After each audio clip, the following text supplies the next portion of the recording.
नमस्कार, मी प्रणिता बोरसे. आपण पाहत आहात TV9 मराठी आणि बुलेटिन मध्ये पाहणार आहोत महाफास्ट 100 बातम्या. कार्यकर्ते नेते आमदारांशी ठाकरेंचा संपर्क नव्हता. आता सरकारच्या दोऱ्या माझ्या हातात.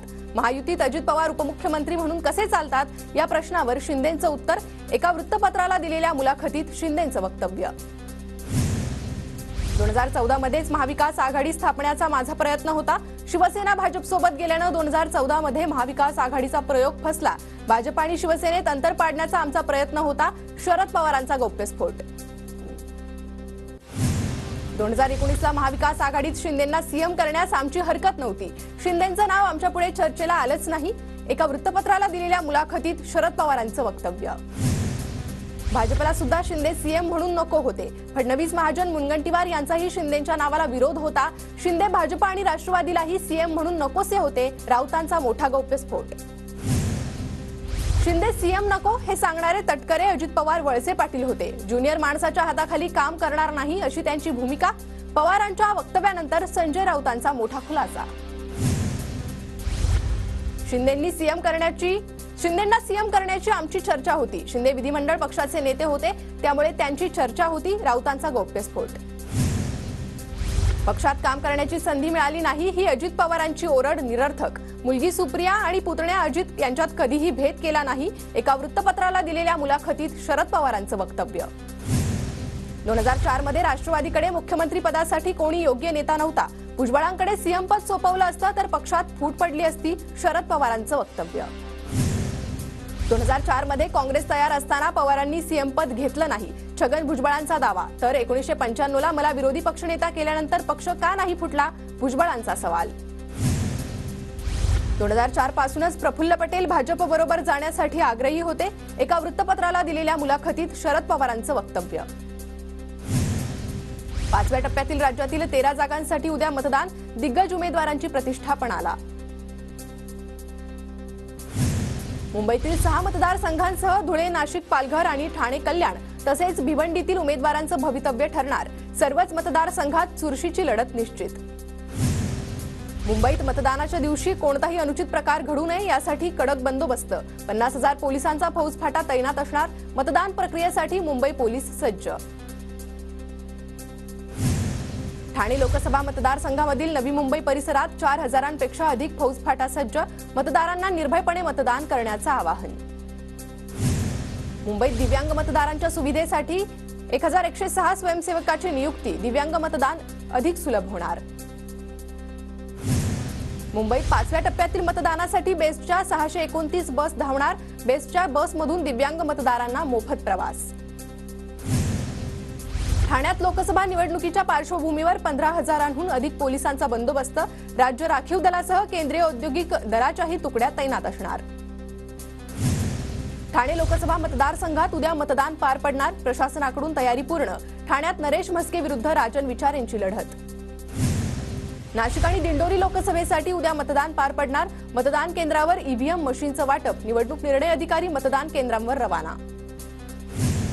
पालघर लोकसभा मतदारसंघात उद्या 21,48,850 मतदार मतदानाचा हक्क बजावणार. लोकशाही बळकट करण्यासाठी मतदान करण्याचं जिल्हाधिकाऱ्यांचं आवाहन.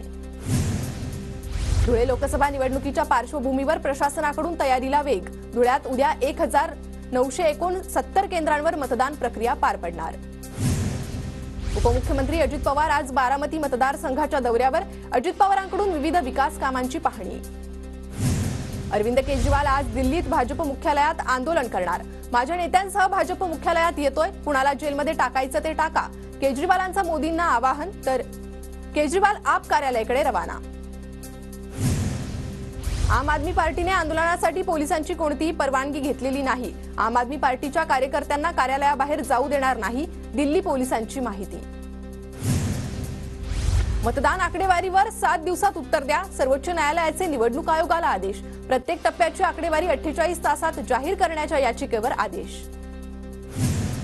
बीडमध्ये मुंडे भावंडांनी मला हिणवलं. बहीण भाऊ समाजाला फूस लावून मला धमक्या देतायत. तर तुम्हालाही महाराष्ट्रात फिरायचंय त्याचं भान असू द्या. जरांगेंचा इशारा.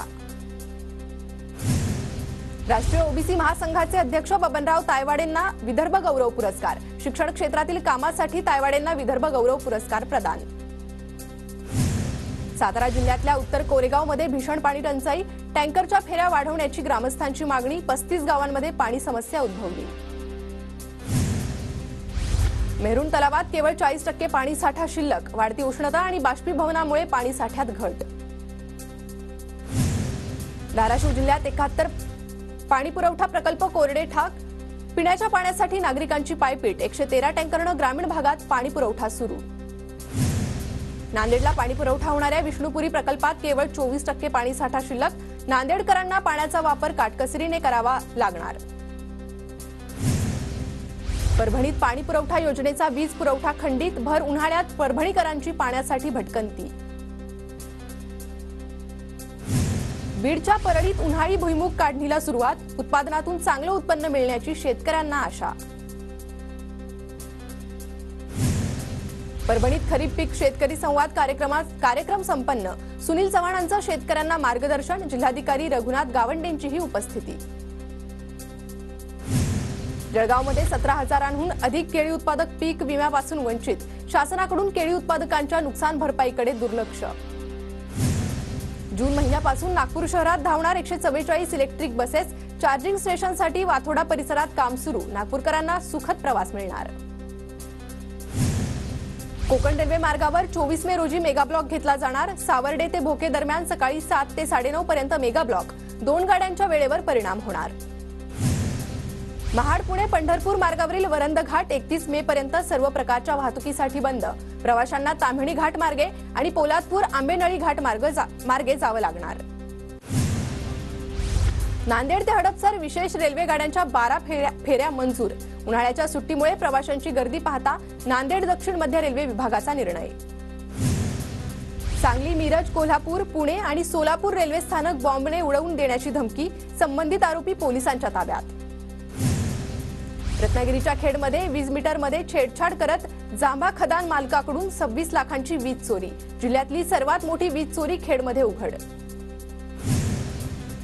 साताऱ्यात कराडमध्ये बँकेच्या एटीएममध्ये चोरी करणारी टोळी जेरबंद, जिलेटिनसह 1,37,980 रुपयांचा मुद्देमाल हस्तगत.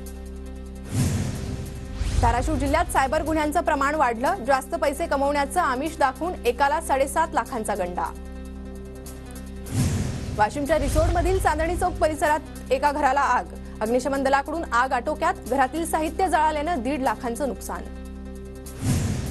वाशिमच्या कारंजा शहरात रात्रीच्या सुमारास घरफोडीची घटना, 72,000 मुद्देमालासह चोरटे पसार, पोलिसात तक्रार दाखल. बुलढाण्यातील वारी हनुमानात सुंदरकांड महापाठ कार्यक्रमाचं आयोजन, रामभक्त हनुमानाच्या जयघोषात कार्यक्रमाची सांगता. नांदेडच्या नायगावातील बेटक बिलोलीत विद्युत वाहिन्या लोंबकळत असल्यानं जीवितहानी होण्याची शक्यता, महावितरणाकडे दुरुस्तीची मागणी. धाराशिव जिल्ह्यातील 151 दुकानांची यावर्षी अन्न आणि औषध प्रशासनाकडून तपासणीत 14 नमुने अप्रमाणित सापडले. वर्ध्यातील हिंगणघाट येथे राष्ट्रीय महामार्गावरील उड्डाण पुलावर जीवघेणा खड्डा, दोषींवर कारवाई करून खड्ड्याची दुरुस्ती करण्याची शरद पवार गटाची मागणी. पाणीपट्टी दरवाढी विरोधात 29 मे रोजी पुणे बंगळुरू महामार्गावर शेतकरी चक्काजाम आंदोलन करणार, सांगलीतील बैठकीत शरद पवार गटाकडून तीव्र लढा उभारण्याचा निर्धार. बुलढाण्याच्या संग्रामपूर, शेगाव आणि खामगाव परिसरात अवकाळी पावसाची हजेरी, वादळी वाऱ्यामुळे अनेक ठिकाणी झाडं उन्मळून पडली, रब्बी पिकांचंही नुकसान. मान्सून आज अंदमानात तर 31 मे रोजी केरळात धडकणार, यंदा 106% पाऊस होण्याचे संकेत, महाराष्ट्रात मान्सून 11 जून रोजी दाखल होण्याचा अंदाज. राज्यात मान्सूनपूर्व पावसाचा मुक्काम वाढणार, शुक्रवारपर्यंत विदर्भात जोरदार पावसाची शक्यता, हवामान विभागाचा अंदाज. मुंबईतील कमाल तापमान हे 35.7 अंश सेल्सिअसवर, आर्द्रता वाढल्यानं उकाड्यात वाढ, बोरीवलीत आज 84% आर्द्रतेची नोंद. मुंबईत उद्या काही ठिकाणी तापमानाचा आकडा 38 अंश सेल्सिअस पर्यंत जाण्याची शक्यता, ठाण्यात 40 ते 41 अंश सेल्सिअस पर्यंत तापमान पोहोचण्याचा हवामान विभागाचा अंदाज. आज मध्य हार्बर रेल्वे मार्गावर मेगा ब्लॉक, माटुंगा ते मुलुंड अप आणि डाऊन जलद मार्गावर ब्लॉक असणार, हार्बर रेल्वे मार्गावर कुर्ला ते वाशी दरम्यान मेगा ब्लॉक. ब्लॉकमुळे रेल्वे गाड्या 15 मिनिटं उशिराने धावणार, पश्चिम रेल्वेवर कोणताही ब्लॉक नाही. पसंतीच्या वाहन क्रमांकाच्या वितरणातून वडाळा आरटीओच्या तिजोरीत 30 लाख रुपये महसूल जमा. पसंतीच्या वाहन क्रमांकासाठी वाहनधारकांची धडपड. नवी मुंबईमधील जुईनगर परिसरात फेरीवाल्याचा सुळसुळाट. फुटपाथवर फेरीवाल्याचा कब्जा. फुटपाथवरून जाणाऱ्या नागरिकांना त्रास. सावित्रीबाई फुले पुणे विद्यापीठाच्या कुलसचिव पदासाठी 36 उमेदवार रिंगणात. मात्र अर्जाच्या छाननीत 29 उमेदवार पात्र. लोकसभेनंतर कुलसचिव पदासाठी मुलाखती होण्याची शक्यता. आरटीई प्रवेश प्रक्रियेत पहिल्याच दिवशी 21,135 अर्ज दाखल. तर पुण्यातून सर्वाधिक 4,585 अर्ज प्राप्त. आरटीई प्रवेश अर्ज भरण्यासाठी 31 मे पर्यंतची मुदत. पुण्याहून जळगावसाठी लवकरच विमानसेवा सुरू होणार. पुण्याहून जळगावला 1.25 तासात पोहोचता येणार. प्रवाशांचा प्रतिसाद लक्षात घेऊन विमानसेवा नियमित होणार. पुण्याच्या भोरमधील भुलावडे गावात सरपंच केसरी बैलगाडा शर्यतीचं आयोजन. 160 बैलगाडा मालकांचा सहभाग. तर मावळमधील आई एकविरा बैलजोडीनं पटकावला प्रथम क्रमांक. पुण्यात एअरटॅग नसलेल्या बैलांना शर्यतीत भाग घेता येणार नाही. तर बैलांचा खरेदी विक्रीही करता येणार नाही. 1 जून पासून बैलांना एअरटॅग बंधनकारक.